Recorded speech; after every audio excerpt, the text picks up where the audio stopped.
За бүгдээрэнд нь энэ өдрийн мэндийг хүргэе. За кибер орчинд бизнесийн аюулгүй байдлыг хэрхэн хангах вэ? Цовруул хичээлүүд та бүхэнд хүрэхэд бэлэн болсон байна. За энэхүү цовруул хичээлүүд маань Европын холбооны санхүүжилттэйгээр Европын цэргийн босолт хөгжлийн банк буюу EBRD болон хаан банкны хамтарсан ийм цогц хөтөлбөрийн хүрээнд та бүхэнд хүрж байгаа. За энэхүү цогц хөтөлбөр маань жижиг дунд бизнесийн байгууллагуудад бизнесийн орчинд аюулгүй байдлыг тэр дундаа кибер аюулгүй байдлыг хэрхэн авч явах вэ? За тэгээд дээрээс нь эрсдлийн үнэлгээ, за дээрээс нь зөвлөх үйлчилгээ гэх мэтлийн багц хөтөлбөр явж байгаа. За үүнтэй холбоотойгоор та бүхэнд сургалт хүрэхэд бэлэн болсон байна. За сурагч багшаар Ганбаяр миний бие та бүхэнд хүрнэ. За энэхүү хичээлийн гол зорилго маань бол юу вэ гэхээр кибер орчинд аюул занал ер нь ямар аюул заналууд байгаад байгаа. За тэгээ уг шалтгаан нь юу байгаад байгаа. За дээрээс нь жижиг дунд бизнесийн байгууллагууд руу чиглэсэн нийтлэг халдлагууд ямар халдлагууд байгаад байгаа. Тэдгээрийг хэрхэн тодорхойлж ойлгох вэ? За үүнтэй зэрэгцүүлээд за өмнө нь бол SANS гэдэг байсан. Одоо болохоор Internet Security гэж явж байгаа. За буюу ер нь тэндээс гаргасан 18 хамгийн чухал хяналтууд буюу суур хяналтууд гэж ойлгож болно. Тэгэхээр аюулгүй байдлыг хангах 18 суур шийдлүүд хяналтуудыг хэдүүлээ бас үүсэх юм байна. За үндсэн ер нь бол хичээлийн агуулга зорилгын хүрээнд бол дараах бас зорилтуудыг хэдүүлээ аваад үзье. За нэгт нь бол түрүү хэлсэнчлэн мэдээллийн аюулгүй байдал болон кибер аюулгүй байдал гэж юу вэ те тэрийг ойлгох. Дээрэс нь ер нь ямар эрсдлүүд гараад байгаа. Тухайн эрсдлүүдийн яг үндсэн уг шалтгаанууд нь юу байгаад байгаа. Дээрэс нь нэмээд жижиг дунд бизнесийн байгууллагууд яагаад ер нь кибер халдлагад өртөгдөж байгаад байна? Уг шалтгаанууд нь юу байгаад байна? За дээрэс нь жижиг дунд бизнесийн байгууллагууд чиглэсэн яг кибер халдлагууд нь ямар халдлагууд нийтлэг тохиолдоод байна. Тэдгээр халдлагуудыг яаж ер нь таньж мэдэх вэ те? Тэр халдлагууд нь яг ямар халдлагууд юм бэ гэдгийг тодорхойлох. Өмнөх слайд дээр бас нэг дурдаад өнгөрсөн CIS 18 хувилбар 8 гэдэг хяналтыг бүтэн бүлгээр нь авч үзэх нь. За ер нь бол яг аюулгүй байдлын хүрээнд маш олон хяналтууд, стандарт фреймворкуд байгаад байгаа. За CIS гэдэг энэ хяналт маань бол жижиг дунд бизнесийн байгууллагуудад тохирсон ийм хяналтууд байгаад байгаа. Энийг хэдүүлээ бас дэлгэрэнгүй авч үзэх нэ. За дээрээс нь нэмээд ер нь яг энэ энэхүү хичээлийг үзээд энэ хичээл дээр үндэслээд хэрэгжүүлж болох үс жижиг зөвлөгөөнүүдийг бас хэдүүлээс төгсгөлд нь аваад үзэх нэ. За ингээд хэдүүлээ part 1 рүүгээ орцгоё. За тэгээд аюулгүй байдлын салбарт юу болоод байгаа юм бэ гэдэг эхний бүлэг хичээлээ хэдүүлээ үздэцгээе. За аюулгүй байдлын салбарт тэр дундаа ер нь бол олон улстай за тэгээ Монгол улсад яг юу болоод байгаа юм бэ гэдэг бүлэг байгаа. За энэхүү бүлгийн хүрээнд хэдүүлээ эхлэхээс өмнө юун түрүүнд evolution буюу хувьсэл гэдэг зүйлийг ойлгох хэрэгтэй илүү эхэлнэ гэсэн. Тэгэхээр байгаль дээр бол хувьсэл гэдэг зүйл олон зуун сая жилээр ингээ үргэлжлээд явж идэг те. За үүний нэг нь болохоор энэ squad монголоор бол далайн арваалж гэдэг шиг байна. Энэ амтан тэгээ 300 сая жилийн өмнө бол тэгээ удаан за дээрээс нь жоох ухаан муутай тийм хуйгтай ер нь өөрийгөө хамгаалах механизм болохоор юм хуйг байсан бол одоогийн хувилбар нь одоогийн squad буюу далайн арваалж маань болохоор хуйгаа хайснаар илүү хурдан болсон. Дээрээс нь илүү ухаантай. За тэгээд дээрээс нь өөрийгөө бас хамгаалах механизм болохоор тухайн орчиндөө хувирах тэм чадамжтай болсон байна. За энэ бол байгаль дээр ингээд гарч байгаа хувьсэл буюу олон зуун сая жилийн хугацаанд ингээд явж байгаа юм хувьсэл байна. Тэгвэл үүнтэй холбоотой технологийн хувьсэл тэгвэл яаж явж байгаа юм бэ те? Тэгэхээр ер нь бол standalone era буюу ер нь бие даасан юм технологиуд гарч ирсэн үе буюу 1980-аас 90 онд хуучин хэдүүлэнд нь цохилтод машин гэж байсан бол тэр маань компьютер болох жишээ нэ те. За тэгээ цаасан бичиг баримтууд маань захин файл болж өөрчлөгдөх. Тэгэхээр иймэрхүү шилжилтүүд бол 80-аас 90 онд хийгдэж эхэлсэн байна. Тэгэхээр илүү нэг хувь хүнийг илүү хурдан ажиллахад зориулагдсан технологиуд гараад ирсэн байна шүү дээ. За тэгвэл тэрний дараах нь интернет буюу интернет гэдэг юм чинь болохоор дэлхийн нийтийн хэрэглээ болоод ирсэн үе байна. Тэгэнгүүт үүнтэй бол холбоотойгоор имэйл, вебсайт, онлайн банк те. За тэгээд харилцаа холбоо илүү тийм хүртээмжтэй болж ирсэн байна. За энэ бол 2000-ад оны. Гэхдээ үүнийгээ дагаад эрсдлүүд бас нэг үстэй заллин за тэнгүүтээ phishing attack гэдэг юм уу, spam гэдэг юм уу те. За тэгвэл тэрний дараагаар болохоор cloud mobile era гэж байгаа. Энэ бол 2010-ад оны үе. Тэгэхээр одоо хэдүүлээ яах вэ гэхээр өөрсдөө бүх бүтцийг бий болгохоос илүүтэйгээр үүлэн технологи ашиглах ч гэдэг юм уу те. За бүр цаашлаад ингээ ухаалаг утаснуудыг яг 90 үе эхэлж байгаа. Энэ дээр болонгууд яах вэ гэхээр даваа талууд нь хаанаас ажиллах. За тэгээ цаг хэмнэх хамтын ажиллагааг чинь энд байж ажиллаа гэхэд өөр төвд байгаа хүнтэй шууд эхлүүлэх те. Энэ болгон чинь ингээд илүү гой болоод ирсэн. Гэхдээ мэдээж энийг дагаад эрсдлүүд хүний хувь мэдээлэл зазруулах, хувь мэдээллийг алдах те тодорхой эрсдлүүд бас ахаа гараад эхэлж байгаа.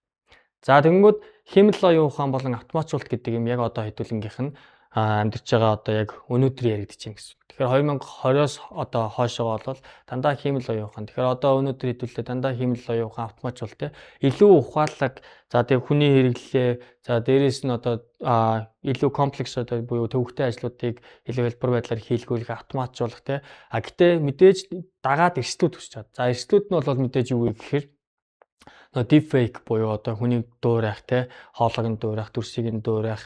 За тэгээ хэмнэл оюун ухаанд суурилсан бас халдлагууд ихсэж гэх мэтлэн. За ингээ харах юм бол юу гэхээр технологийн хөгжил бол маш хурдтайгаар ингээ өөрчлөгдөөл ингээ яваад.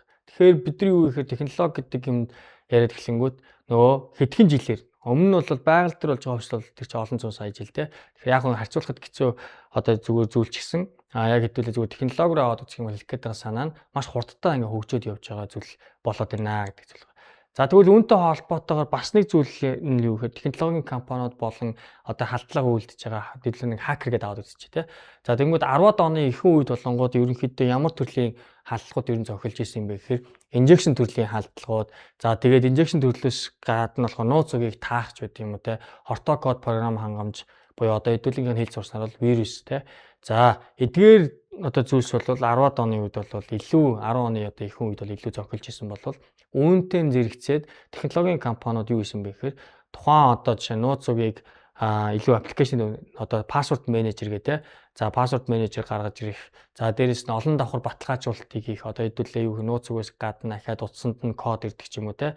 Нэмээд вирусны эсрэг програм буюу одоо хорто код програм хангамжийг одоо хангамжаас сэргийлэх тийм шийдлүүдийг гаргаж ирэх гэх мэтлэн. За тэгэнгүүт дараа нь тэнгууд 10 оны дунд үе рүү ороод ирэнгүүт яаж байгаа вэ гэхээр халдлага хийж байгаа энэ одоо нөхдүүд маань болонгууд яаж байгаа. Ransomware халдлага буюу за окей бид нар ингээд юм юу ахаас илүүтэй те хулгайлахаас илүүтэй зөв төгжчээд барьцаа нэхий буюу одоо яг зөглөд байгаа бас халдлагуудын нэг нь. Тэгэхээр одоо бид нар яах гэдэг нь вэ гэхээр за чиний бүх юм ингэж ингээд төгжчээд за тэмүүдэд тэрийг тайлъя гэх юм бол чи тодорхой хэмжээний нэг барьцаа койноор одоо ер нь бол төлөх тийм шаардлагатай болсон. Тэгэхээр энэ төрлийн халдлагууд илүү зөнхлөд эхэлж байгаа. Хүний хувийн мэдээллийг одоо бас хулгайлах те. Нөгөө талдаа болонгууд мэдээж технологийн компаниуд юу хийж байгаа гэхээр төслийн зэгийн одоо аюул байдал буюу одоо яг компьютер дээрх одоо аюул байдлуудыг сайжруулах. Дээрээс нь тогтмол ингээд бакапыг буюу нөөцлөлтийг хийх. Хандах эрхийг одоо ер нь бол эрхийн удирдлага буюу хандах эрхтэй холбоотой шийдлүүдийг гаргаж ирэх гэх мэтлэн ингээд шийдлүүд гаргаж ирсэн. Тэгвэл тэрний дараачаас ахаад нөгөө IoT гэдэг юм чинь зөнхлөд ихсэн шүү дээ. Тэнгүүд бүх юмыг одоо ер нь бол интернет холбоё буюу одоо зүйлсийн интернет те. Тэнгүүд нөгөө IoT дээр суурилсан халдлагууд нь ихсээд гисэн. За тэгээ энэний нэг тод жишээ нь бол Mirai botnet гэдэг. Тэгэхээр одоо нөгөө нэг зүйлсийн интернет холбох гээд байгаа тэр жижиг одоо сенсортой девайсуудыг чинь төхөөрөмжүүдийг чинь бүгднийг ерөнхийдөө аюулгүй байдлын сул талыг нь ашиглаад халдлага ихтэй одоо ер нь бол тохиолдлууд улам ихсээд эхэлсэн байна. За мэдээж яах вэ гэхээр мэдээж кредит картын хулгай бол бас энэ үед нэлээд ихссэн. За тэгвэл нөгөө талдаа яах вэ гэхээр нэг удаа ашиглах кредит карт одоо буюу disposable card үйлчлэгээ гаргах ч гэдэг юм уу. За тэгээд дээрээс нь аюулгүй тохиргоо. За тэр дундаа IoT гэдэг байгаа зүйлсийн интернет дээр ашиглаж байгаа девайсуудын яг суур төр тохиргоонуудыг стандартчилж өгч байдаг юм уу те. Энэ зүйлүүд гарч ирж байгаа. За тэгээ 20 оны ихэнх үеэр оронгууд хүнийг хуурах замаар ер нь бол мэдээлэл олж авах маань илүү төгөлдөрчөөд за тэр дундаа хэмнэл оюун ухааныг ашиглаад яг ингээ бодит юм шиг байдлаар одоо ер нь яваад гисэн байна. Тэнгүүд нөгөө талдаа мэдээж тэрийг таних одоо хэмнэл оюун ухаанд суурилсан шийдлүүд за аюулгүй байдлын сургалтууд ер нь бол нэлээд зохиолоод явсан болол одоо бол юу болж байгаа хэмнэл оюун ухаан дээр суурилсан одоо автоматжуулсан тийм халдлагууд буцаагаад нөгөөдхийг нь яах вэ гэхээр илрүүлэх тийм хэмнэл оюун ухаан дээр ширлсэн суурилсан тийм шийдлүүд ингээд явж байна гэсэн. Тэгэхээр ингээ харах юм бол ерөөсөө сүүлийн ингээ хэдүүлээ нэг 10 гаруй жилийн хугацаанд халдлага болон за тэгээ тэн дээр гарч байгаа технологиуд хэрхэн бас хурдтай өөрчлөгдөж байна вэ гэдэг зүйлийг хараа явчих болж байгаа. За тэгээ үүнтэй холбоотойгоор бас дэлхийн эдийн засгийн форумоос жил болгон ингээ дэлхийд тохиолдоод байгаа эрсдлүүд ингээ тодорхойлж өгдөг. Тэгэхээр одоо ингээ цаг агаарын одоо юу гэдэг чинь те огцом өөрчлөлт ч гэдэг юм уу дэлхийн дулаар л гэдэгтэй адилхан ахаад технологийн эрсдлүүд ихний топ 10 эрсдэл дээр ороод ирсэн байна. Тэгсэн чинь юу вэ гэхээр хоёрт нь болохоор хэмнэл оюун ухаанд суурилсан худал мэдээлэл. Тэгэхээр одоо нөгөө хэмнэл оюун ухаанд суурлаа за тэгээд тэр одоо түгэж байгаа худал мэдээлүүд чинь дэлхийн хэмжээний эрсдэл болсон байна. Дээрээс нь нэмээд кибер халдлагууд. Кибер халдлагаас үүдэж байгаа тэр хохирлын хэмжээ бол мөн адилхан дэлхийн хэмжээний эрсдэл бас болоод хувирсан байгаа тийм. Онц чухал мэдээллийн дэвстэй байгууллагууд руу чиглэсэн халдлага буюу одоо тухайн улсад үйл ажиллагаа явуулж байгаа дэд бүтцийн байгууллагууд гэж ойлгож болно л доо.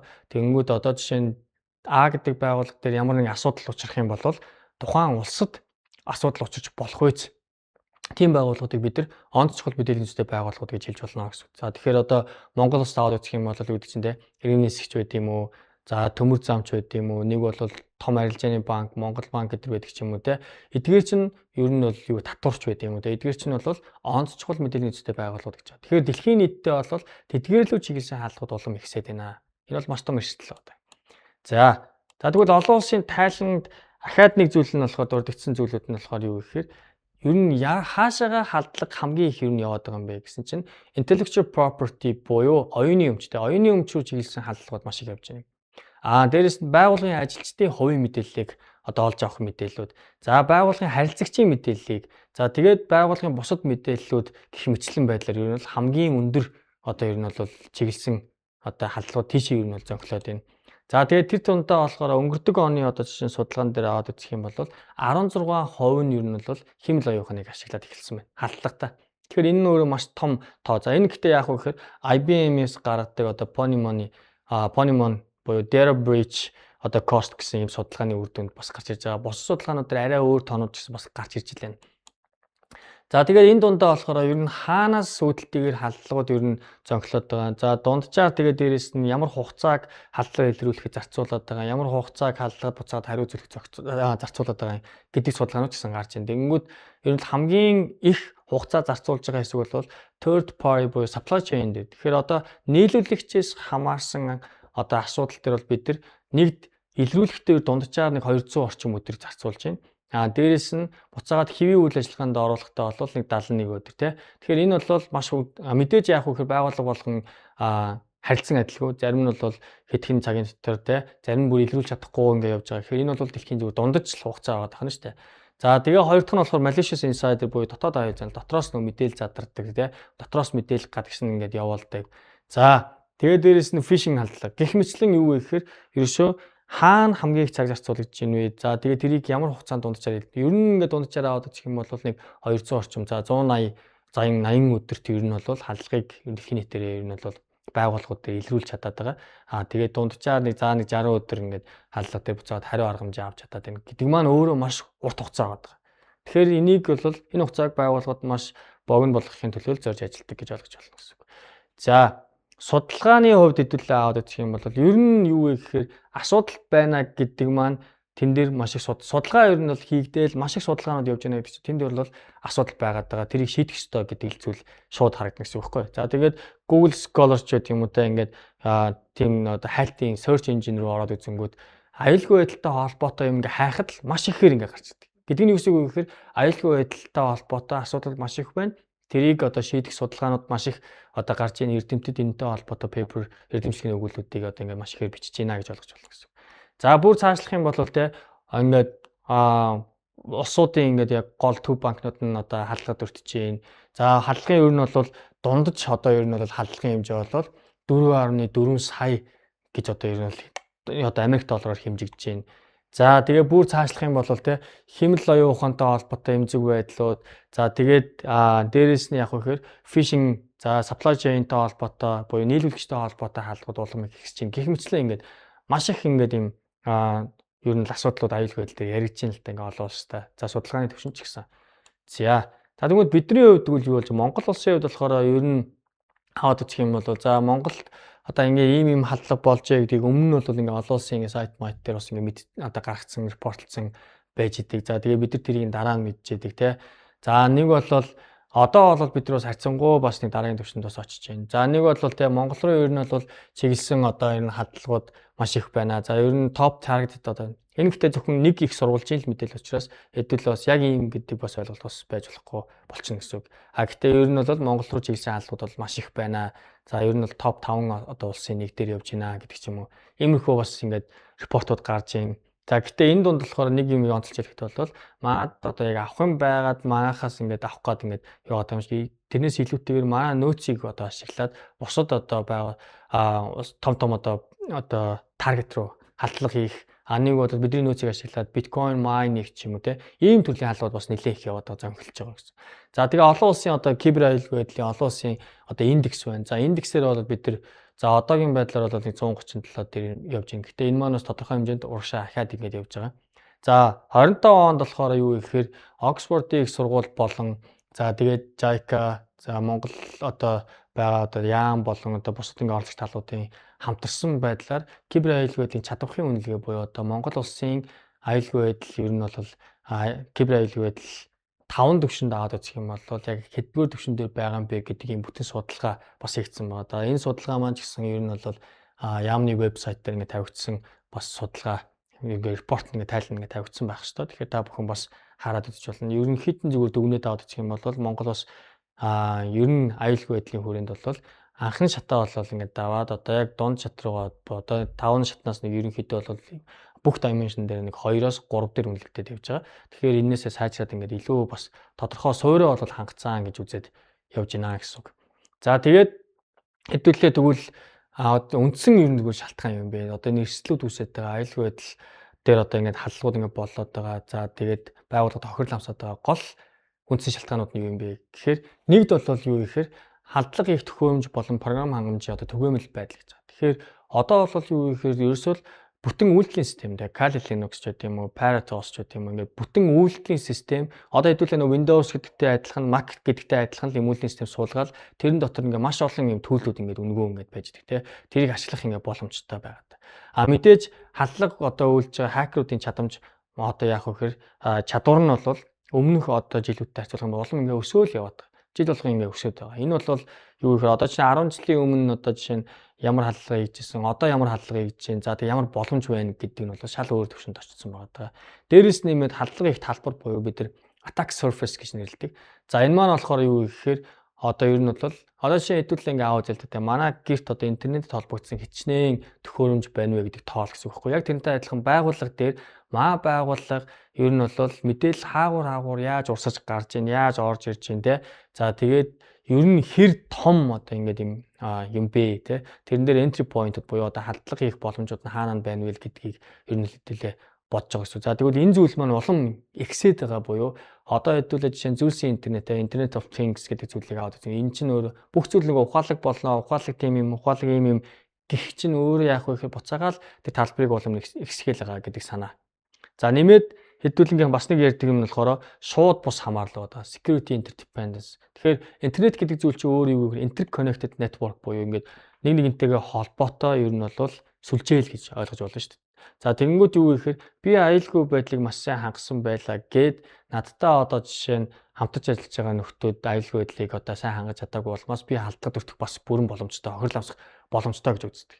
Тэгэхээр юу гэхээр энэний нэг тод жишээ нь бол нийлүүлэгчтэй.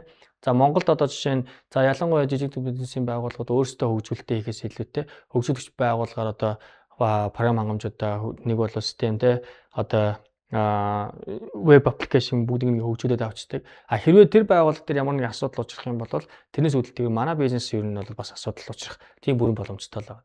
Тэгэхээр энийг бол бид нар юу гэхээр шууд бас хамаарлаа гэдэг. За нэмээд хүний нөөцийн дотмог байдал. За дэлхийн нийтээр бол одоо жишээ нь өнгөрдөг оны судалгаагаар ингээ аваад үзэх юм бол дэлхийд тэр 1.8 сая одоо ер нь unfilled position яг кибер аюулгүй байдал дээр. Тэгэхээр кибер аюулгүй байдлын ажилтан авнаа гэдэг зараа гаргаад тэрэн дээр нь одоо хүн орж чадаагүй л гэсэн үг байхгүй. Тэгэхээр 1.8 сая дэлхийн. Гэхдээ тэр бол зөвхөн онлайн орчинд ингээ мэдэгдэж байгаа их сурвалжууд дээр аваад үзэх гэсэн үг шүү дээ, тий. Тэгэхээр мэдэгдээгүй бас ингээ офлайн байдлаар хайж исэн газар ч гэсэн орно гэсэн үг. Тэгэхээр энэ бол маш өндөр тоо. Монголд бүр ингээ аваад үзэх юм бол хүний нөөц одоо хурцдмал дотмог одоо байдал гэж үзээд байгаа. Тэгэхээр юу гэхээр яг чадварлаг одоо аюулгүй байдлын мэргэжилтнүүд байгууллагууд дээр хомс байгаа. За тэгээд тэр дундаа жижиг дунд бизнесийн байгууллагууд, за тэгээд дээрээс нь одоо төрийн байгууллагууд ер нь бол маш их одоо тийм хүмүүс хэрэгтэй байгаа боловч тэр нь олдохгүй байгаа ийм асуудал байна. За халдлагын үндсэндээ бол хоёр ангилж байгаа. За тэгэнгүүт юу гэхээр opportunistic болон targeted гэж байгаа. Тэгэхээр targeted attack гэдэг маань ерөнхийдөө одоо чинь за opportunistic attack буюу боломжийг ашигласан халдлага гэдэг маань одоо жишээ нь хэдүүлээ за орцоор орлоо айл алганы хаалгыг татлаа за тэгэнгүүт юу вэ гэхээр тухайн одоо хаалга онгорхох юм бол ороод хулгай байна гэсэн үг байхгүй. Яг тэрнтэй адилхан байгууллагыг ерөнхийдөө бүтэн системүүдийн бүгднийг одоо скан хийгээд шалгаад үзлээ эмзэг байдал байх юм бол халдлагаийнэ гэсэн үг. За яг тэгвэл нөгөө талд зорилттой халдлага буюу targeted attack гэдэг нь юу юм бэ гэхээр за яг энэ орчны одоо хоёр давхрын тэдэн тотоос л би хулгай нэ. Надаас одоо ямар хугацаа шаардах нь уу, ямар хөрөнгө шаардах нь уу. За тэр нь бол юу хамаахгүй. Ямар нэгэн байдлаар судалж агаад тэгээд нэг л имзэг байдал олдох юм бол асуудал одоо сул тал ажиглагдах юм бол тэрийг нь ашиглаад би хулгай нэ гэсэн үг. Яг тэрнтэй адилхан кибер халдлага дээр ч гэсэн targeted attack гэдэг нь тухайн байгууллагад авах юм байгаад байна те. Тэгэхээр тухайн байгууллагыг судална. За тэгээ тодорхой хугацаанд судалж агаад за тэгж агаад тэндээсээ ямар нэгэн байдлаар жижиг имзэг байдал олдоход тэрэн дээр нь одоо дөрвөлөөд тухайн байгууллагаас одоо мэдээллийг нь хулгайлах ийм зорилготой. Тэгэхээр энэ халдлагууд бол улам ихсээд байгаа. За тэгээ бас нэг асуудал байна. За энэ бол нөгөө нэг хэмэл оюун ухааны асуудал те. За хэмэл оюун ухаан гэдэг одоо хэдүүлээ ингээд за цөм гэж аваад уран гэж аваад хэлээ те. Тэнгүүд урааны хэдүүлээ яах вэ гэхээр нэг одоо жишээ нь цахилгаан гаргаж авахд ер нь бол хэдүүлээ ашиглаж болж байна сайн талтай те. Буцаагаад мөн адилхан цөмийн живсэг гэдэгт ашиглаж болж байна. Тэгэхээр бас муу талтай болж байна. Яг тэрнтэй адилхан хэмэл оюун ухааныг бид нар сайн талаараа одоо өдөр тутмынхаа одоо ажлыг хөнгөвчлөх за илүү одоо шуурхай ажиллах тийм туслах байдлаар бас ашиглаж болж байна. Гэхдээ нөгөө талдаа болохоор хакерууд ч гэсэн мөн адилхан хэмэл оюун ухааныг халдлага ихтэй ашиглаад өөрсдийнхөө ажлыг бас хөнгөвчлөж болж байгаа. Тэгэхээр хэмэл оюун ухаан за тэгээ үүнтэй холбоотойгоор хэдүүлээ жишээ нь ахаад нэг топ аймтууд бид нар одоо нөгөө нэг Gemini, ChatGPT, Claude AI гэдэгтэй яг адилхан юу вэ гэхээр халдлага хийж байгаа нөхдүүд ч гэсэн өөрсдөө одоо underground AI-уудыг хөгжүүлээд явж байгаа тийм. Тэгэхээр Evil AI ч гэдэг юм уу, Malware GPT ч гэдэг юм уу тийм. За Worm GPT гэл ер нь бол одоо байгаа одоо чинь хэмэл оюун ухаануудаас илүү яг тэр одоо өөрсөндөө зориулсан байдлаар бас хөгжүүлээд ер нь бол ингээд аваад явах бүрэн боломжтой байгаа. За дээрэс нь бас нэг юм судалгаа гарсан. Тэгээд энэ судалгааны хүрээнд одоо судалгаа нь болохоор юу гэхээр өмнө нь бол одоо хортоо код одоо бидний хэл сурснаар бол вирус гэдэг зүйлийг бол нэг хоногт нэг 8-ыг бол одоо ингээ бүтэн ажиллаад 8-ыг одоо яг туршлагатай одоо хакерд бол хийж одоо гаргаж кодыг ингээ бичиж чаддаг байсан бол одоо хэмэл оюун ухааны тусламжтай 8571-ийг буюу одоо жишээ нь ерөөсөө л нэг 10 секундэд л нэгийг бичнэ гэж байгаа байхгүй. Тэгэхээр энэ бол ингээ бүтэн автоматжуулаад ингээ төрөл бүрийн хөлбөрөөр гарах боломжтой юм болсон байна. Тэгэхээр хэмэл оюун ухаан гэдэг зүйл маш одоо ер нь бол хурдтайгаар аль талдаа ингэ нөлөөлөд ингэ явж байгаа зүйл байна. За мэдээж бид нар өөрсдөө халдлага хийж чадахгүй байх юм бол кибер халдлагын үйлчилгээ буюу одоо cyber crime as a service те. Тэгэхээр за би окей гэдэг байгууллагын халдлага хэмээр байна. За мөнгөний төлөё тэг coin-оор төлөё за халдлага гэдэг ийм сервисүүд гэсэн гарцсан байна гэсэн. Тэгэхээр ер нь бол үндсэн уг шалтгаанууд нь бол маш их. За тэгээд үндсэндээ товчлоод аваад үзэх юм бол нэг иймэрхүү шалтгаанууд байна. За тэгвэл үүнтэй холбоотойгоор Монгол улс болохоор юу гэхээр кибер аюулгүй байдлын үндэсний стратеги гэдэг зүйлийг гаргаад за одоо ингээд 4 дахь жил дээр явж байна. Тэгэхээр энэ стратеги нь ерөөсөө кибер орчинд төр иргэн хуулийн этгээдийн мэдээллийн аюулгүй байдал болон нууцтай байдал, хүртээмжтэй байдлыг ер нь үндэсний хэмжээнд хангаж ажиллана гэдэг үндсэн ер нь асын хараатаар явж байгаа. За тэгээд дотроо 5 зорилтыг тавьж ажиллаж байгаа. За тэгмүүд эхнийх нь болохоор кибер аюулгүй байдлыг одоо хангах хууль эрх зүйн орчин, за тэгээ удирдлагын тогтолцоог бэхжүүлнэ. За энэний үрийн ч гэсэн нөгөө хуульч одоо хууль болон за тэрнтэй холбоотой дагалдах журмууд ингээ бүгдээр ингээ гараад ингээ ажиллаад явагдаж байна. За онц чухал мэдээллийн үндэстэй байгууллагууд руу чиглэсэн одоо халдлагуудыг ер нь бол тэгээ бууруулах, за тэдгээр байгууллагуудыг хамгаалах, дэд бүтцийг сайжруулах тийм ажлууд бас явагдаж байна. За энэний хүрээнд ч гэсэн одоо нэг онц чухал мэдээллийн үндэстэй байгууллагууд нь бүгдээр аудит, эрсдэл үнэлгээгээ хийлгэнэ. За тэрэн дээр ер нь бол ийм шийдлүүдтэй байна. Энийг дагаж мөрднө гэдэг ингээ явж байгаа тийм. За хүний нөөцийн чадварыг сайжруулах, шинээр бэлтгэх, давтан сургах, за олон ажлууд одоо бас Монголд ингээ явагдаж байна. За тэрний нэг жишээ нь одоо жишээ нь JICA-тай хамтарсан бас ер нь бол төрөл бүрийн секторуудад хүний нөөцийг бэлтгэх ажлууд явж байна. За кибер аюулгүй байдлын хамтын ажиллагааг за дотооддоо болон гадааддаа хамтын ажиллагааг сайжруулах. За бас нэг зүйл нь болохоор 5 дахь зорилт нь бол уян хатан байдал гэдэг. Тэгэхээр халдлага хэрвээ болвол яах вэ гэдэг зүйл байгаа. За үүнтэй холбоотой халдлагад хариу үзүүлэх төвүүд ер нь бол Монгол улсад байгуулагдсан. За тэгмээ цахим хөгжил инновац харилцаа холбооны яамны харьяа байдлаар кибер халдлага зөрчилд хариу үзүүлэх нийтийн төв байна. Энэ нийтийн төв нь болохоор юу юм бэ гэхээр хувь хүн болон хувийн хөгжлийн байгууллагууд руу ямар нэгэн байдлаар халдлага болох юм бол тэрэнд нь хариу үзүүлэхэд нь туслах, мэдээлэх. За тэгээд нийт одоо иргэдэд болон одоо байгууллагуудад awareness хүргэхтэй ийм үндсэн чиг хүргэхтэй үйл ажиллагаа явуулж байна. За тэгэхээр та бүхэн одоо чинь 113 цэгийн ч юм уу те ороод идэх юм бол байж байгаа. За нөгөөх нь болохоор Тагнуулын ерөнхий газрын харьяа кибер хаалга зөрчилтөд тэмцэх үндэсний төв гэдэг. За энэ нь болохоор төрийн байгууллага болон онц чухал мэдээллийн үндэстэй байгууллагууд руу чиглэсэн хандлагууд дээр одоо илрүүлэх болон за буцаага хариу аргамж авахад туслах мэдээлэх.